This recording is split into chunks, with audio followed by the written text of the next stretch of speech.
Aumenta o número de mortos por conta da chuva em Petrópolis e as buscas por desaparecidos não param na cidade.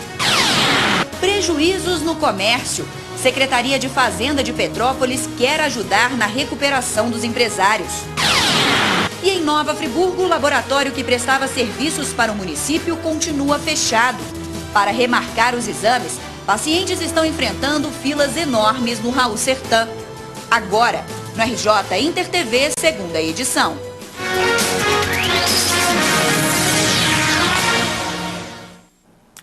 Boa noite. Já chegou a 28 o número de mortos em Petrópolis, vítimas da chuva da madrugada de segunda-feira. Ainda existem desaparecidos na cidade. Por isso, nós vamos até Petrópolis agora saber como está a situação por lá com a repórter Karen de Souza, que está ao vivo na cidade. Boa noite para você, Karen. A gente sabe que os bairros Quitandinha e Alto Independência são os que têm aí os maiores números de mortos mesmo na cidade. Como é que estão os trabalhos por lá? Boa noite, Luciana. Boa noite a todos. O trabalho continua nesses bairros, principalmente de limpeza. Nos dois locais, morreram 8 pessoas, tanto no Independência quanto no Quitandinha, Espírito Santo. Hoje aconteceu o enterro, o sepultamento de 13 dessas vítimas. O Ministério Público Federal e Estadual está ajudando também. Eles fizeram uma vistoria nas unidades de saúde que receberam essas vítimas, para saber como é que está sendo feito o atendimento a essas pessoas. Sobre as buscas continuam em Petrópolis. Hoje, elas foram encerradas, mas amanhã elas retornam. Foram encerradas porque já anoiteceu e não tem como continuar o trabalho. Amanhã essas buscas retornam. Eu até acompanhei um trabalho junto com o cinegrafista Jário Martins, ali às margens da BR-040, onde foram encontradas 3 vítimas ontem. Como ainda existem 4 desaparecidos, os bombeiros esperam encontrá-las. 4 desaparecidos, esperam encontrá-los nesse local ainda. Estão contando até com a ajuda de cães farejadores para fazer esse trabalho. Hoje não chove em Petrópolis, o tempo está bem firme. Isso tem ajudado algumas pessoas que já podem voltar para suas casas. E isso começou na manhã de hoje. Veja na reportagem. As equipes do Corpo de Bombeiros fizeram buscas no bairro Quitandinha, na rua Espírito Santo. Os moradores dizem que aqui ainda existem desaparecidos. Tem umas 4 pessoas aí que a gente estava, inclusive estávamos procurando ontem, né? Não conseguimos, esperando ali uma retroescavadeira para nós prosseguirmos, né, nossas buscas ali. Tá faltar 2 garotos. E uma senhora, que é a mãe das 2 crianças nós achamos ontem, e o irmão dela. Desde a madrugada de segunda-feira, Petrópolis enfrenta as consequências de um temporal. No centro da cidade, a Rua do Imperador ficou alagada. O rio Quitandinha transbordou e invadiu as lojas. Em vários pontos da cidade, ruas ficaram interditadas por quedas de barreira e árvores. E bairros ficaram sem energia elétrica. 250 bombeiros do estado vieram ajudar nas buscas aos desaparecidos. E a prefeitura abriu 27 pontos de apoio para receber os desabrigados e desalojados. Hoje, o tempo melhorou. Segundo a prefeitura, muitas famílias começaram a voltar para casa. A Defesa Civil recebeu 600 chamados de vistorias desde o domingo e está indo até as casas para fazer o laudo técnico. A maior preocupação agora são as famílias que moram em áreas de risco.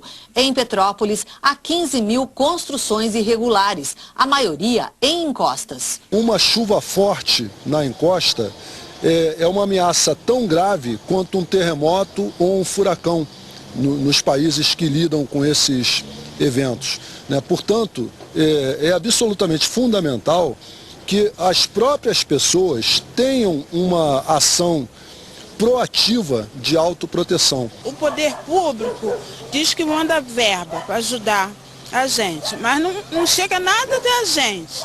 Eles mandam a gente sair de casa, mas é só que a gente vai para um colégio, né? Fica lá naquele montoeira de gente, né?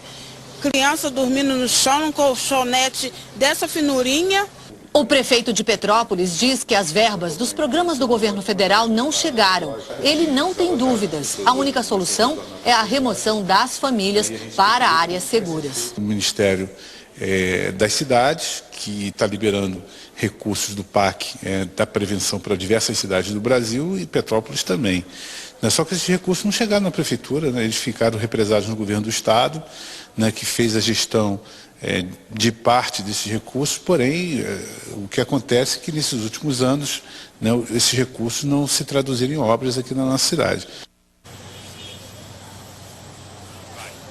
O prefeito Rubens Bontempo disse ainda que já pediu a gestão dos recursos firmados em convênio entre o governo estadual e federal. Ao todo, são 100 milhões de reais. Ainda falando sobre a verba, ontem a gente mostrou aqui no RJ que o governo estadual liberou 3 milhões de reais emergencialmente do Somando Forças e que esse dinheiro já chegaria hoje. O dinheiro ainda não chegou, os secretários aqui municipais já foram ao Rio de Janeiro para tentar acelerar a chegada dessa verba. Sobre o fornecimento de água, é importante a gente dizer que, segundo a Águas do Imperador, está 100% normalizado. E agora sobre o comércio aqui no Centro Histórico, é bom a gente dizer que está totalmente normalizado. Hoje eu e Rogério de Paula estivemos em vários pontos do Centro Histórico e realmente o comércio está funcionando. Veja que muitas pessoas realmente tiveram os seus prejuízos, mas ainda não fizeram uma contabilidade do quanto foi perdido. Veja na reportagem. O comércio de Petrópolis funciona desde ontem. Todas as lojas estão abertas e as operações acontecem normalmente. Segundo o Sindicato do Comércio, os prejuízos podem chegar a 5 milhões de reais. E agora, o trabalho é de recuperação. Apesar dos prejuízos, o comércio todo está funcionando normalmente, inclusive essas lojas que tiveram esses problemas de água, de enchente, já estão abertas e já estão funcionando. Então, esse é o nosso papel, mostrar que o comércio está de pé, a cidade está de pé, e a gente precisa que as pessoas entendam isso e voltem a vir a Petrópolis e, enfim, continuem vindo a Petrópolis. Na madrugada de segunda, o rio Quitandinha transbordou na Rua do Imperador, centro de Petrópolis. A segunda-feira foi dia de muito trabalho. Funcionários limpavam as lojas e contabilizavam os prejuízos. Alexandro viu a água tomar conta do comércio. Hoje, a loja dele está limpa, mas ele teve prejuízos. Nem as comportas seguraram a quantidade de água que veio do Quitandinha. Foi muita quantidade de água. E entrou água até o fundo da loja. Todas as lojas da Rua do Imperador, acho até para baixo do Obelisco um pouco, entrou muita água. E muita gente perdeu muita coisa, muita mercadoria. Eu ainda não calculei o meu prejuízo. Mas eu perdi alguma coisa, se perdeu. Ao lado da loja, o banco também foi atingido. Logo na porta, o aviso informa que os caixas eletrônicos não estão funcionando. Os circuitos foram queimados. Na loja de artigos infantis, brinquedos e roupas tiveram que ser jogados no lixo. Molharam alguns brinquedos, mas nós descartamos, mas a maioria deu para salvar. Diante dos prejuízos, a Secretaria de Fazenda está oferecendo um auxílio para os lojistas da Rua do Imperador. Cada caso vai ser analisado e um dos caminhos pode ser a aquisição de linhas de crédito. A Secretaria de Fazenda vai estar aberta, está à disposição de todo o empresário que teve a sua loja, teve seu prejuízo. Nós queremos conhecer esse prejuízo para poder, então, junto com o prefeito, adotar políticas públicas que possa recuperar esse prejuízo do empresário.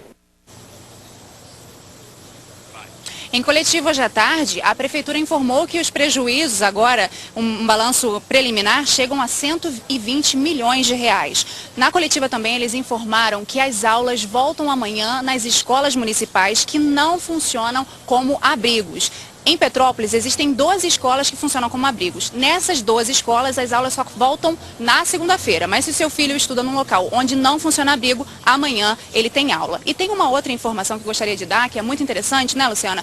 Que a Defesa Civil divulgou que nesse mês de março realmente registrou uma média histórica de chuva. A média mais alta já registrada era de 400 milímetros. Agora em março já são 760 milímetros. Nós estamos passando por uma situação realmente histórica e nós vemos a consequência dessa chuva em vários pontos da cidade. A gente volta daqui a pouco, Luciana, com mais informações aqui de Petrópolis, tá ok?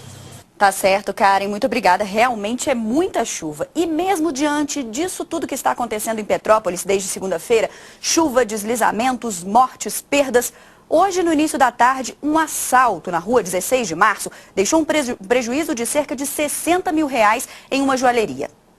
Durante a tarde, policiais militares ficaram na porta da loja.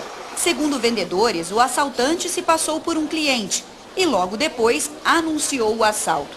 Os funcionários foram obrigados a entregar 60 alianças que estavam no mostruário.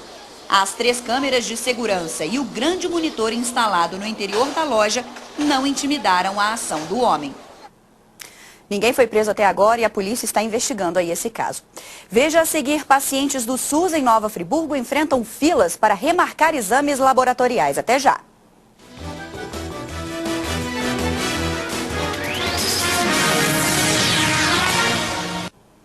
Em Nova Friburgo, o laboratório que fazia todos os exames clínicos dos pacientes do Sistema Único de Saúde continua de portas fechadas. O estabelecimento não tem autorização da Vigilância Sanitária do Estado para funcionar. Muita gente ainda não conseguiu pegar os resultados e no Raul Sertan, os pacientes precisam enfrentar uma longa espera para remarcar os exames.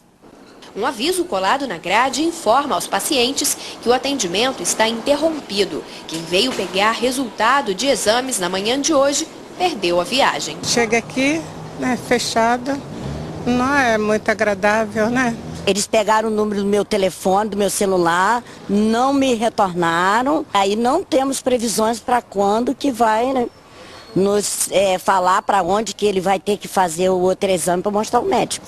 O Laboratório Friburgo, que não possui licença da Vigilância Sanitária Estadual, prestava serviços de análises clínicas para a Prefeitura desde agosto do ano passado. Os serviços foram suspensos na semana passada por conta da demora na entrega de resultados de exames e também de irregularidades no processo licitatório. A Associação dos Prestadores de Serviços de Saúde de Nova Friburgo fez uma representação junto ao Ministério Público, que investiga o caso. Em nota, a Vigilância Sanitária Estadual informou que representantes legais do laboratório entregaram a documentação que já está sendo analisada. Enquanto isso, os pacientes com exames pendentes são atendidos no Hospital Municipal Raul Sertan. Desde a sexta-feira passada, o Hospital Raul Sertan faz o encaminhamento de pacientes do SUS para outros 3 laboratórios que prestam serviços temporariamente à Prefeitura. Aqui são feitos reagendamentos e também a marcação de exames. A fila é grande, a espera cansativa, principalmente para idosos, como a dona Lomeia. É horrível. Não é só eu que passo aperto, sofro com isso, é todo mundo. É o SUS, né? Fazer o quê, né?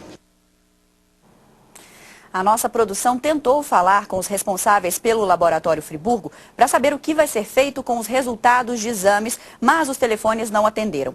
A Prefeitura informou que amanhã os pacientes já estarão autorizados a fazer os exames nos 3 laboratórios que estão prestando serviço de forma emergencial para o município.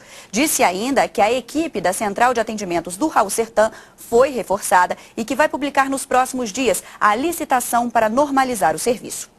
E o prazo para o pagamento da primeira parcela e da cota única do IPTU de Nova Friburgo foi prorrogado para o dia 2 de abril. O vencimento seria ontem, mas a Prefeitura não conseguiu entregar todos os carnês a tempo. O pagamento em cota única dá direito a 10% de desconto. Bombeiros derrubam árvores centenárias em Araruama. Veja no Giro pelo G1.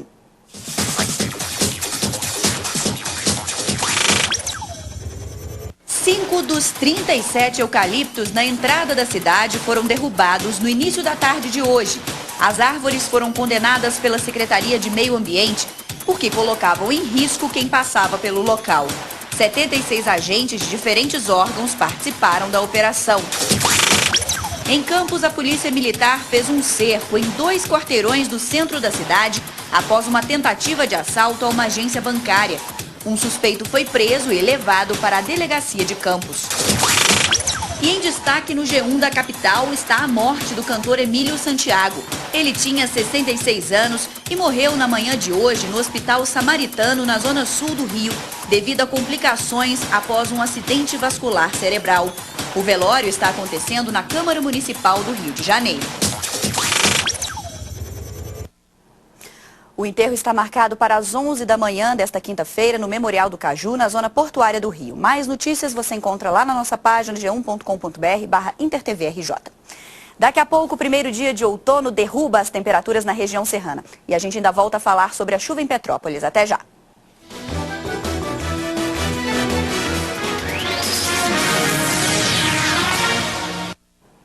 O verão foi de temperaturas altas que bateram recordes em todo o estado. A estação mais quente do ano se despediu hoje e deu lugar às paisagens do outono. A estação chegou pouco depois das 8 da manhã. Trouxe vento e muitas nuvens. Os dias nublados são comuns nesta época na região serrana. Eles também são mais curtos do que os dias de verão, mas nem por isso deixam de ser belos. É no outono que a natureza se renova e também dá frutos. A estação é conhecida como tempo de colheita de muitos produtos agrícolas. As temperaturas já começam a cair Este ano, segundo o Instituto Nacional de Meteorologia, os dias devem continuar com o céu encoberto na região no início da estação, com pouco risco de chuva. O outono marca a transição entre o período de chuva e o seco. Até o dia 21 de junho, quando começa o inverno, estes cenários serão um atrativo a mais para quem visitar a Serra. Pois é, nas próximas 24 horas não há previsão de chuva forte aqui na Serra. Os radares do Instituto Nacional de Pesquisas Espaciais não apontam concentração de nuvens carregadas em nenhuma cidade da Serra. Onde aparecem os pontos azuis claro, significa que pode chover menos de 1 milímetro por hora. A estação do Instituto Estadual do Ambiente, no bairro Quitandinha, em Petrópolis, praticamente não indicou chuva desde a meia-noite. Amanhã o sol pode aparecer, mas entre nuvens. Em Nova Friburgo, mínima de 15 e máxima de 24 graus. Em Teresópolis e Petrópolis, as temperaturas variam entre 16 e 26 graus. A Defesa Civil de Teresópolis divulgou agora à tarde um levantamento sobre as ocorrências no município em função da chuva de segunda-feira. Na cidade foram 34 registros entre quedas de barreiras, de muros e alagamentos. Nenhuma vítima na cidade. Um levantamento preliminar da Emater aponta que 30 hectares de área plantada ficou embaixo d'água na zona rural do município. 60 agricultores foram prejudicados. E agora nós vamos voltar a falar ao vivo a Petrópolis para as últimas informações dessa edição. Ô Karen, a gente sabe que muita gente perdeu a casa com tudo que tinha dentro e com isso também foram todos os documentos. Como é que as pessoas devem fazer para ter a segunda via desses documentos agora? Luciana, as pessoas podem contar com a ajuda da Defensoria Pública aqui de Petrópolis. Tem um núcleo de primeiro atendimento. Esse núcleo está passando pelos abrigos para ajudar quem está morando nos abrigos. Agora, quem não vive nos abrigos pode ligar pelo telefone 2245-2874. 2245-2874 para tirar qualquer tipo de dúvida com auxílio da Defensoria Pública. Uma última informação que é muito importante a gente passar, a Prefeitura acabou de dizer que 200 pessoas já voltaram, pessoas que estavam fora de casa, já voltaram para suas casas a partir dessa tarde. A gente volta com você, Luciana. Tá certo, Karen. Muito obrigada. O RJ de hoje fica por aqui. Uma boa noite para você e amanhã a gente volta.